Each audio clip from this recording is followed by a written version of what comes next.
Welcome back students, આપ સૌનું આપણી યુટ્યુબ ચેનલમાં હાર્દિક સ્વાગત છે.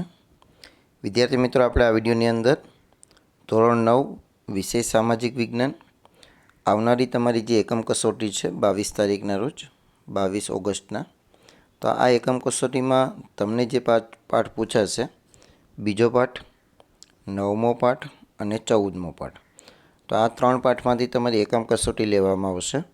તો અહીંયા એ પાઠોના આઈએમપી પ્રશ્નો અને તમને પૂછાઈ શકાય એવા પ્રશ્નોના આપણે જવાબો મેળવીશું. એમાં જે વિભાગીયને લગતા છે એનું સોલ્યુશન પણ આપણે મેળવવાના છીએ. અને વિદ્યાર્થી મિત્રો, અહીંયા તમને જે પ્રશ્નોની બેંક આપેલી છે એ ગયા વર્ષ ઓગસ્ટ 2023ની છે. તો તમે સમજી શકો છો અત્યારે કે પ્રશ્નો જે પાઠમાંથી નીકળવાના હોય એ જ નીકળશે.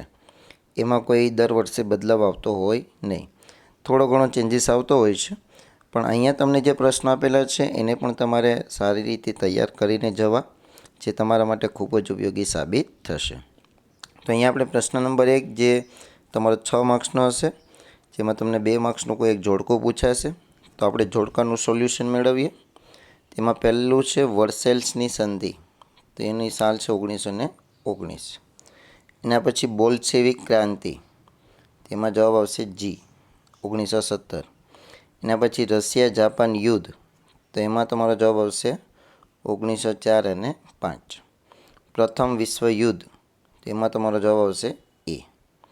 ફ્રેન્કફર્ટની સંધિ, તો 5મામાં જવાબ આવશે B, 1871. રાષ્ટ્રસંઘની રચના, તો એમાં જવાબ આવશે D, 1920. અને 7મું છે બીજું વિશ્વ યુદ્ધ, 1939. તો અહીંયા તમારું જે જોડકું છે ને એમાંથી તમને 2 માર્ક્સના પ્રશ્નો નીકળશે 6માંથી. તો તમારે આ તૈયાર જરૂર કરવા. ફરીવાર કહું છું વિદ્યાર્થી મિત્રો, ભલે એકમ ક્વેશ્ચન બેંક ગયા વર્ષની છે અને આ ક્વેશ્ચન બેંકમાં પણ તમને જે પ્રશ્ન આપેલા છે એ બીજા પાઠના, 9મા પાઠના અને 14મા પાઠના જ આધારે છે. એટલે તમારે આમાં જરાય કોઈ બદલાવ કરવાનો આવતું નથી. આ પ્રશ્નોને પણ સારી રીતે તમે તૈયાર કરીને જશો તો પણ તમને થોડું ઘણું ઉપયોગી થશે. હવે આપણે પ્રશ્ન નંબર બીમાં જઈએ કે 1-2 વાક્યમાં જવાબ લખો. તેમાં તમને પહેલો પ્રશ્ન આપેલો છે કે સંયુક્ત રાષ્ટ્રની મહાસભાએ કઈ માનવ અધિકારો જાહેર કર્યા હતા? તેમાં વિચાર અને વાણી સ્વાતંત્ર્ય જો જવાબમાં આવશે. પછી ધાર્મિક સ્વાતંત્ર્ય, એના પછી આર્થિક સ્વાતંત્ર્ય અને ભયમાંથી મુક્તિ સ્વાતંત્ર્ય. એના પછી મૂળભૂત હકો કેટલા છે? તો મૂળભૂત હકો કેટલા છે? 6. સમાનતાનો હક, સ્વતંત્રતાનો હક, ધાર્મિક સ્વતંત્રતાનો હક, સાંસ્કૃતિક અને શૈક્ષણિક સ્વતંત્રતાનો હક, શોષણના વિરોધનો હક અને બંધારણીય ઇલાજનો હક. એના પછી ત્રીજું છે લશ્કરી સેવામાં શ્રેષ્ઠ કામગીરી કરનાર સૈનિકને કયો એવોર્ડ અપાય છે? તેમાં જવાબ આવશે પરમવીર ચક્ર. એના પછી ચોથું, નિવારક અટકાયત એટલે શું? ચાલો આનો જવાબ તમે જાતે મેળવવાનો પ્રયત્ન કરશો. પ્રશ્ન નંબર 5, ડૉક્ટર બાબા સાહેબ આંબેડકર એ કયા હકની બંધારણના આત્માનો સમાન કહ્યો છે? તેમાં જવાબ આવશે બંધારણીય ઇલાજનો હક, કે જેને બંધારણના આત્મા સમાન કહેવાય છે. મૂળભૂત ફરજ દિન ક્યારે ઉજવવામાં આવે છે? તેમાં જવાબ આવશે 6 જાન્યુઆરી. અને રાજ્યનીતિના માર્ગદર્શક સિદ્ધાંતના ઉદ્દેશ્ય જણાવો. તો આ જવાબ પણ તમે પાઠ્યપુસ્તકમાંથી મેળવી શકો છો. તો તમારે 3 ચેપ્ટર તૈયાર કરવાના છે, બીજું, 9મું અને 14મું. ચાલો એના પછી આગળ વાત કરીએ આપણે વિકલ્પો, જેમાંથી તમને એક વિકલ્પો પૂછાશે. તેમાં પહેલામાં તમારો જવાબ આવશે કે નીચેનામાંથી કયું વિધાન ખોટું છે શોધો. તો જવાબ આવશે C. બીજું છે અરવલ્લી અને વિંધ્યાચલની વચ્ચે કયો ઉચ્ચ પ્રદેશ આવેલો છે? તેમાં જવાબ આવશે C, માળવાનો. એના પછી ત્રીજો પ્રશ્ન છે હિમાલયની પર્વત શ્રેણીનું સૌથી ઊંચું શિખર કયું છે? તો જવાબ આવશે B, માઉન્ટ એવરેસ્ટ. ચોથું, પતકાઈ ટેકરીઓ અરુણાચલ પ્રદેશ, તો લુસાઈ જે ટેકરીઓ છે ક્યાં આવેલી છે? તો ચોથામાં તમારો જવાબ આવશે C, મિઝોરમ. પાંચમું, લાંબા સમય સુધી ભેજ ગ્રહણ કરવાની ક્ષમતા કઈ જમીન ધરાવે છે? તેમાં જવાબ આવશે B, કાળી જમીન. ચાલો એના પછી આગળ વાત કરીએ તો તમને ખાલી જગ્યા આપેલી છે, જેમાંથી તમને એક ખાલી જગ્યા પૂછાશે. ચાલો તો પહેલું છે પહેલી ખાલી જગ્યા, પ્રથમ વિશ્વયુદ્ધના બીજ ખાલી જગ્યા સંધિમાં રોપાયા હતા. તો જવાબ આવશે બી, ફ્રેન્કફર્ટની સંધિ. ફ્રેન્કફર્ટની સંધિમાં ફ્રાન્સે ખાલી જગ્યા પ્રદેશ ગુમાવ્યા હતા. તો જવાબ આવશે આલ્સેસ અને લોરેન્સના પ્રદેશો. ત્રીજો પ્રશ્ન, અફીણ વિગ્રહો ખાલી જગ્યા પ્રદેશો વચ્ચે થયા હતા.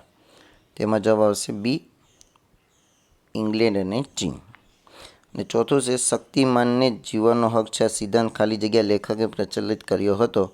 તેમાં પણ જવાબ આવશે બી, ટ્રીટસ્કે. એના પછી આગળ વાત કરીએ પ્રશ્ન નંબર 2, જે તમારો 6 માર્ક્સનો છે. તો આની અંદર તમને 4-5 વાક્યમાં જવાબ લખો. તેમાં જો તમને પહેલાં સંકલ્પ સમજાવો, 2 શબ્દ આપેલા છે. સમાનતાનો હક વિશે સમજ આપો, માનવ અધિકારોનું મહત્ત્વ સમજાવો, ભારતના નાગરિકને આપવામાં આવેલ ફરજો પૈકી કોઈપણ 4 મૂળભૂત ફરજો જણાવો, બંધારણીય ઇલાજોનો હક બંધારણના આત્મા સમાન છે સમજાવો, લઘુમતીઓને બોક્સમાં આવેલ બંધારણીય અધિકારો જણાવો. તો આમાંથી તમને કોઈપણ 2 પ્રશ્નો પૂછાશે 6માંથી. અને આવી જ તમને ક્વેશ્ચન બેંક આ વર્ષે પણ આપવામાં આવશે. ચાલો, એના પછી નીચે દર્શાવેલ પ્રશ્નોના 4-5 વાક્યમાં જવાબ લખો. એમાંથી કોઈ પણ એક, એના 2 માર્ક્સ છે. ભારતના ઉત્તરનો વિશાળ મેદાની પ્રદેશ વિશે સમજ આપો. એના પછી સંકલ્પના સમજાવો. જ્યાં 14મા પાઠના પ્રશ્નો છે બધા, બરાબર. ભૂપૃષ્ઠ 2, બાંગર, ખદર, દ્વીપસમૂહ એટલે શું, કાળી જમીનને કપાસની જમીન શા માટે કહે છે, રૂપાંતરિત ખડકોનો અર્થ સમજાવો. અહીંયા જે પ્રશ્નો તમને આપેલા હતા એ બીજા પાઠ અને 9મા પાઠને લગતા છે. બીજો પાઠ અને કેટલામો પાઠ? 9મો પાઠ. ચાલો, એના પછી આગળ જઈએ પ્રશ્ન નંબર 3. તો ફરીવાર તમને જો એમાં બીજા પાઠ અને 9મા પાઠને લગતા પ્રશ્ન આવ્યા છે. જો એમાં તમને કોઈ પણ 2 પ્રશ્નના સવિસ્તાર ઉત્તર લખો, વિસ્તારથી, બરાબર. તેમાં જેના 6 માર્ક્સ છે, બરાબર. 3-3 માર્ક્સના પ્રશ્નો. રાષ્ટ્રસંઘના ઉદ્દેશો, રશિયાની ક્રાંતિ, વર્સેલ્સની સંધિ, પ્રથમ વિશ્વયુદ્ધના કારણો. અને આ પ્રશ્નો જરૂરથી તૈયાર કરજો, કેમ કે આવા જ પ્રશ્નો તમને આ પાઠમાંથી નીકળી શકે છે. પશ્ચિમ યુરોપ, એશિયા અને આફ્રિકાની સ્થાપનની પ્રક્રિયા વર્ણવો. એના પછી આગળ વાત કરીએ તો હજી પણ તમને 3 માર્ક્સનો અહીંયાથી એક પ્રશ્ન પૂછેલો છે, બરાબર. જે તમારા બીજા અને 9મા પાઠના ઓલામાંથી છે કે સાંસ્કૃતિક વારસાનું જતન થાય એ જોવાની ફરજ સૌની છે. ટૂંક નોંધ, આર્થિક નીતિઓ સંદર્ભે માર્ગદર્શક સિદ્ધાંતો, આરોગ્ય વિષયક નીતિઓ વિશે વિગતે ચર્ચા, હકો અને ફરજો એક સિક્કાની 2 બાજુઓ છે સમજાવો, માર્ગદર્શક સિદ્ધાંતોના અમલ માટે અદાલતોનો આશરો લઈ શકાતો નથી, કારણ આપો. તો આ 5માંથી તમને કોઈ પણ એક પ્રશ્ન પૂછાશે 3 માર્ક્સમાં. અને એના પછી પ્રશ્ન નંબર 4 આપેલું છે, જે તમારા 14મા પાઠમાંથી પ્રશ્નો છે, જે પણ 4 માર્ક્સનો છે. ખનિજો એટલે શું, ખનિજોનું વર્ગીકરણ સમજાવો. જમીન એટલે શું, તેના પ્રકાર જણાવો. ખડકનો અર્થ આપી તેના પ્રકારોની વિગતે ચર્ચા કરો. અને તફાવત આપો માળવાનો ઉચ્ચ પ્રદેશ અને દખણનો ઉચ્ચ પ્રદેશ. તો અહીંયા તમારો બીજો પાઠ, 9મા પાઠ અને 14મા પાઠમાંથી જે એકમ કસોટી લેવાશે એના માટેના આઈએમપી પ્રશ્નો હતા. આશા રાખીશ કે તમને વિડીયો પસંદ આવ્યો હશે. જો વિડીયો પસંદ આવ્યો હોય તો આપણા વિડીયોને લાઇક કરો, વધુમાં વધુ તમારા મિત્રો સાથે શેર કરો. ચેનલ પર નવા હોય તો આપણી ચેનલને સબસ્ક્રાઈબ કરી બાજુના બેલ આઇકોનને પ્રેસ કરો. Thank you very much.